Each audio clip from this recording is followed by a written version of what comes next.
अस्सलामुअलैकुम and good evening my dear brother and sisters. मैं उम्मीद करता हूं कि आप सब लोग खैरियत से होंगे। क्या हाल चाल है? जर्मन लैंग्वेज सही समझ आ रही है कि नहीं? ठीक है, क्योंकि अगर आप सिर्फ इस वजह से परेशान हैं कि आपको जर्मन लैंग्वेज की समझ नहीं आ रही या आपका बेआइंस नहीं हो रहा, तो आपको ब्रीफ लिखना नहीं आता, आपको स्पीकिंग में प्रॉब्लम है या आपकी कोई भी समस्या है, मैं आपको बता रहा हूँ, अब आपको परेशान होने की ज़रूरत नहीं है। अगर आपको सबसे जो मेन प्रॉब्लम है, अगर ग्रामर की समझ नहीं आती, हाँ जी, स्टूडेंट्स को सबसे ज़्यादा जो समस्या होती है वो ग्रामर में होती है। समझा रही बात आपको? क्योंकि देखें, मेरी जिन भी लोगों से यहाँ पे बात होती है वो कहते हैं जी हम इतना साल से हम जर्मनी में रह रहे हैं, 5 साल हो गए हैं, मुझे 10 साल हो गए हैं, तो वो स्प्रेखन तो बहुत अच्छी कर लेते हैं, बहुत अच्छी बोल लेते हैं। जारी बात है, देखिए आप मार्केट में जाते हैं, लोगों से बातचीत करते हैं, सुनते हैं, देखते हैं, हम तो इतना बंदा 5-4 साल में, 2-3 साल में, बल्कि मैं तो टाइम ज़्यादा बता रहा हूँ, 2-3 साल में बंदा एक परफेक्ट और अच्छी जर्मन जबान सीख सकता है, बोल चालने में ऑटोमेटिकली इसको आ जाती है। क्योंकि इस जर्मनी में जारी बात है, एक जारी बात है, इन्वायरमेंट ही ऐसा है कि आप बाहर, आपने मार्केट में जाना, आपको जर्मन बोलनी है आपने कहीं दफ्तर में जाना है, जर्मन जबान आपने बोलनी है, नहीं कोई भी आपने बातचीत करनी है तो जर्मन जबान में ही आपको करनी पड़ेगी। ठीक है, तो इसलिए एक तो जर्मन जबान आना जरूर, आपके लिए सीखना भी जरूरी है। ठीक है, अगर आपने कहीं काम भी करना है तो उसके लिए भी आपको जर्मन लैंग्वेज आनी चाहिए। ठीक है, लेकिन मैंने जैसे बताया, मैं लोगों के एक्सपीरियंस की बात कर रहा हूँ, हैं लोग हमें बताते हैं कि जी हम मतलब स्पीकिंग में हम बहुत अच्छे हैं, बातचीत हम बहुत अच्छे कर लेते हैं, लेकिन जब हम एग्जाम देने जाते हैं ना, इम्तिहान देने जाते हैं, तो उस दिन हमें ना फेल हो जाते हैं, हमें आज सवाई का सर्टिफिकेट मिलता है या हम उसको शार्प नहीं कर पाते किसी वजह से। ठीक है, बिल्कुल सही, ऐसी बात है। ठीक है, क्योंकि ग्रामर जो है जर्मन लैंग्वेज की, वो समझा जाता है कि बहुत मुश्किल लैंग्वेज है, सही है ना? तो लेकिन मैं आपको फिर बता रहा हूँ, लेकिन अब आपके लिए बहुत आसान कर दिया गया है, इतनी मुश्किल नहीं है, मैं आपको बता रहा हूँ। ठीक है, अगर आपको देखें, अगर आपको कोई एक ऐसी लैंग्वेज सीखनी पड़ती, बाईश में अगर आपको चाइनीज सीखनी पड़ती, चाइनीज तो पढ़ी भी नहीं ना जाती, मेरी बात सुने, है उसको तो पढ़ना ही बड़ा औखा काम, वो तो मतलब पढ़ ही नहीं सकता, लेकिन जर्मन लैंग्वेज बिल्कुल इंग्लिश की तरह लिखी जाती है, सही है। क्योंकि मैं इसलिए कह रहा हूं, क्योंकि मुझे कई स्टूडेंट कहते हैं जी हमें, हमारी तालीम जीरो है जी, हम क्या करें, हम कैसे जर्मन जबान सीख सकते हैं? मैं उनसे कहता हूं यार, कम से कम आप ABC तो पढ़ सकते हैं कि नहीं पढ़ सकते? क्या ख्याल है? तो जो बंदा ABC भी पढ़ सकता है ना, माय डियर ब्रदर्स, वो भी बहुत अच्छी जर्मन सीख सकता है। समझा रही बात आपको? ठीक है, इगाल उनकी तालीम कम है या ज़्यादा है, तो बहरहाल मैं, मेरी सारी बात करने का मेरा मकसद ये है कि जर्मन ज़ुबान को आप इतना सवार ना करें अपने सर पे, या इतना इसको मुश्किल ना लें आप। ये बहुत आसान ज़ुबान है, बहुत इजी लैंग्वेज है। अब आप कह रहे होंगे कि यार शायद इस वजह से, या आप शायद बात कह रहे हो, सोच रहे हो कि यार ये बंदे को खुद इसने सीख लिया या इसको आती है, तो ये वगैरह वगैरह वगैरह। ठीक है, देखिए मैंने भी यहाँ पे आके सीखी है, मैंने भी शुरू में जो भी नहीं इसकी समझ आ रही थी। ठीक है, मैंने, और ठीक है, अब जैसे कि आप जानते हैं कि हमारा यहाँ पे जर्मनी में हमारा अपना स्कूल है, हम यहाँ पे स्टूडेंट्स को ऑनलाइन पढ़ाते हैं, ऑनलाइन जर्मन सिखाते हैं हम लोगों को। ठीक है, क्या ख्याल है? सही है। तो अब ठीक है, इसके लिए टाइम की जरूरत होती है, टाइम लग जाता है। ठीक है, लेकिन देखें, हमें तो मतलब हमने स्कूल में जाके डॉइच टू डॉइच हमने सीखी है ना जर्मन। स्कूल अब अभी यहाँ पे स्कूल जाते होंगे, लाजमी बात है। आप देखें यहाँ पे स्कूलों में फोक्सोक शुले हैं या कोई भी शुप्राक शुले आप ले लें, वहाँ पे जर्मन लैंग्वेज आपको डॉइच के साथ ही पढ़ाई जाती है। अगर उनसे कहें हम इंग्लिश में बता दें, समटाइम उनको इंग्लिश नहीं आती, कुछ टीचर एक्सप्लेन कर भी देते हैं बाय द वे, लेकिन बहुत कम ऐसे होते हैं कि जो इंग्लिश में एक्सप्लेन करते हैं। इसलिए डॉइच टू डॉइच पढ़ना एक मुश्किल प्रोसेस है, लेकिन हम आपको उर्दू में समझा एक्सप्लेन कर रहे हैं, आपकी अपनी भाषा में एक्सप्लेन कर, तो फिर तो कोई मुश्किल नहीं होनी चाहिए, और आपके हर सवाल का जवाब दिया जाता है। मैंने तो आपके लिए यहाँ तक कहा है, आपके लिए हमने, बल्कि आप जानते हैं, जो हमारे पुराने स्टूडेंट्स हैं, जो हमें इसके ऊपर शुरू से देखने वाले हैं, कि हमने A1 से B1 तक का जो पूरा जर्मन लैंग्वेज का जो कोर्स है वो हम अपलोड कर रहे हैं इसी यूट्यूब चैनल के ऊपर। इसकी प्ले लिस्ट पे चले जाएं, अगर आप हमारे चैनल पर नए हैं तो इस प्ले लिस्ट पे चले जाएं। कल मैंने 65 लेसन नंबर अपलोड कर दिए, यानी लेसन नंबर 1 से लेके 65 लेसन जो है वो हमने अपनी इसी यूट्यूब के चैनल की जो प्ले लिस्ट है वहाँ पे 100 डेज के नाम से एक, मतलब हमने एक जर्मन कोर्स शुरू किया है, वो A1 से लेके B1 तक कोर्स चल रहा है। उसमें जाके आप मुकम्मल गारंटी के साथ मैं आपको कह सकता हूँ, अगर आप तमाम चीज़ें सीख लें, उसमें सारा कोर्स जो वो ग्रामर के साथ अपलोड किया जा रहा है।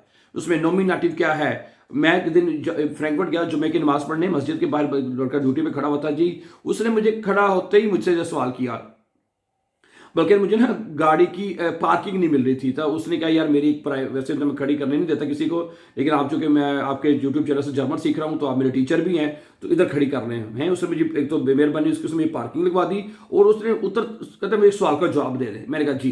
कहता मुझे ये बताएं, हमें ये तो आप क्लास हमें आप ठीक है हमें अपने वीडियोस में बता रहे हैं कि भाई ये नॉमिनेटिव है, अक्यूजेटिव, डाटिव है, गेनिटिव है, तो वो कहते हैं कि हमें कैसे पता चले कि भाई ये नॉमिनेटिव है, ये अक्यूजेटिव और डाटिव या गेनिटिव है। ठीक है, ये टोटल 4 जर्मन केसेस आपको सीखने हैं अपना B1 में ना, या पूरी जर्मन लैंग्वेज में है ही 4 केसेस। अगर आपको ये 4 केसेस समझ आ गए ना, मैं कहता हूँ फिर के B1 के छोड़ के B2, C1, C2 तक आप जा सकते हैं। मैं सही बात बता रहा हूँ आपको, ठीक है। और ये जो हमारा लैंग्वेज कोर्स प्लेलिस्ट पे चल रहा है, ये इंशाल्लाह मैंने 100 डेज में कहा था आपको, लेकिन मुझे उम्मीद है कि हम 100 डेज से पहले B1 मुकम्मल कर लेंगे। ठीक है, डाटिव हमारा केस इस वक्त जो है वो मुकम्मल होने को है। क्या ख्याल है, डाटिव केस जो है वो हमारा मुकम्मल होने को, उसके बाद हमारा गेनिटिव केस रह गया था, हमारा B1 फिनिश। और इन 65 लेसन में जो 65 लेसन अपलोड हो चुके हैं, इसमें हमने आपको सारी ये चीजें सिखाई हैं कि भाई ये नॉमिनेटिव की पहचान है, इसकी ये अक्यूजेटिव की ये पहचान है, डाटिव या गेनिटिव की ये पहचान है। इसको देखेंगे तो देन आप इसको सीख लेंगे। समझा रही है ना बात मेरी आपको? ठीक है, इसलिए आपको बिल्कुल भी परेशान होने की तो जरूरत नहीं है, आप बड़े आराम से सीख सकते हैं। एक तो मैं हमेशा स्टूडेंट्स को मोटिवेशन देता हूँ और सही देता हूँ, ये नहीं कि आप कहें कि यार हमें गलत बता रहा है, मैं आपको सीधी बात बता रहा हूँ। मैं एक एग्जाम्पल आपके सामने हूँ, ठीक है। अगर मेरे जैसा मैं अपने आप को इतना लाइक फाइक स्टूडेंट नहीं समझता था, सही बात है ना, मैं इतना लाइक फाइक हूँ, सही है। आप मुझसे बहुत ज्यादा आगे हैं, बहुत ज्यादा लाइक है आप मुझसे, ठीक है। मैं इतना लाइक नहीं बिल्कुल नहीं हूँ, मैं सही बात बता रहा हूँ। मैं एज अ स्टूडेंट, मैं अपनी अगर बात करूं एज अ स्टूडेंट, मेरी इतनी अच्छा रिजल्ट नहीं है, लेकिन जो कुछ मैंने पढ़ा के सीखा, पाकिस्तान में मैं इंग्लिश टीचर था ना, इंग्लिश में मैंने इंग्लिश लैंग्वेज पढ़ाई है मैंने पाकिस्तान में, लेकिन मैं आपको बिलीव मी, जो मैंने पढ़ा के सीखा है जिंदगी में ना, वो शायद मैं इतना पढ़ के नहीं सीख सका। जब मैंने, जारी बात है, जब हम टीचिंग करने जाते थे ना, तो जारी बात है उसमें इंग्लिश लैंग्वेज की बात कर रहा हूँ, ठीक है। तो हमें पूरा एक लेक्चर दिया जाता था जी, ये का ठीक है, और ये आपने पढ़ाना है क्लास में, तो हम बकायदा पूरा उसके ऊपर होमवर्क किया करते थे, पढ़ के जाया करते थे, ठीक है। और बड़े जो प्रोफेसर्स जो होते हैं, हालांकि उसको ऑलरेडी उसके ऊपर कितना भी उसके ऊपर उनको कमांड क्यों ना हो, वो ठीक है, वो फिर भी अपना क्लास में जाने से पहले ना, ठीक है, वो चाहे किसी भी, चाहे वो स्कूल के हैं, कॉलेज के हैं या यूनिवर्सिटी के हैं, तो वो हमेशा अपना जो है वो लेक्चर पढ़ के जाते हैं जो आज हमने क्या पढ़ाना है, ताकि किसी किस्म की कोई चीज़ रह ना जाए हैं। तो उसमें हमें वर्कशॉप्स में करवाई जाती थी, और हमें बताया जाता था कि आपने स्टूडेंट्स को कैसे पढ़ाना है, ये वो, ठीक है। और मैं सीधी बात आपको बता रहा हूँ कि मैंने जो पढ़ के सीखा है ना, सॉरी पढ़ा के सीखा है, उतना शायद मैं अपनी स्टूडेंट लाइफ में इतना ज़्यादा मैंने नहीं सीखा, ठीक है।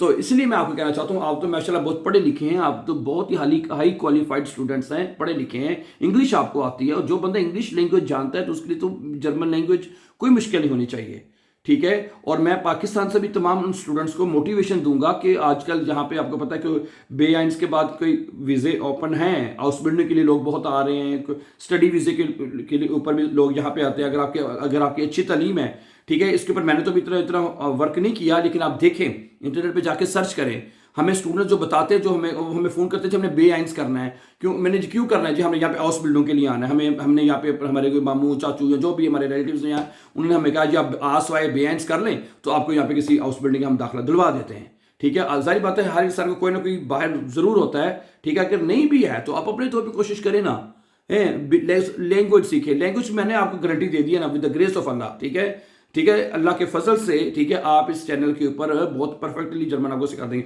और दूसरी हमने आपको ये भी बात कही हुई है कि नीचे कमेंट का सेक्शन बना होता है, अगर आपको किसी चीज़ में प्रॉब्लम है, किसी चीज़ की समझ नहीं आती, आप वहाँ पे लिखें, हैं, आप वहाँ पे लिखें कि भाई मुझे ये बात समझ नहीं आई, मैंने नॉमिनेटिव शुरू किया है, उसमें ये पॉइंट था, ये समझ नहीं आया, ये आर्टिकल एडजेक्टिव है, ये कोई भी चीज़ है, तो आप सबके लिए हमने ये एक ओपन ऑप्शन रखी हुई है कि भाई आपको अगर किसी भी चीज़ की समझ नहीं आती या मुश्किल आती है किसी जगह पे, ठीक है, तो आप लिखें, कमेंट में लिखें, वो ट्राई आवर बेस्ट, ठीक है। हम आपके सवाल के भी जवाब देंगे इंशाल्लाह, ठीक है, ओके। बल्कि हम ये करेंगे कि जो हमारा डेली के जो लेसन जो अपलोड होते हैं ना, लेसन वाइज जो 66 लेसन बाशबिल अगला अपलोड होना है, ठीक है। हम अपनी पूरी टीम से कहेंगे कि वो अगले लेसन से पहले ना आपके कमेंट सारे नोट कर ले, ठीक है, और फिर उसके मुताबिक हम आपको जवाब भी दिया करेंगे इंशाल्लाह, ताकि आपको कोई प्रॉब्लम ना हो, आप एक सीक्वेंस के साथ सीखते भी जाइए, ठीक है। चलें, बहुत शुक्रिया। Thank you very much. अपना बहुत सा ख्याल रखिएगा और एक अच्छी जर्मन सीखने के लिए हमारे चैनल को सब्सक्राइब कीजिए, लाइक भी कीजिए, ताकि आने वाले इंपॉर्टेंट लेसन आपको टाइम नहीं मिलते रहे। अपना बहुत सा ख्याल रखिएगा। Have a nice time and take care dear friends.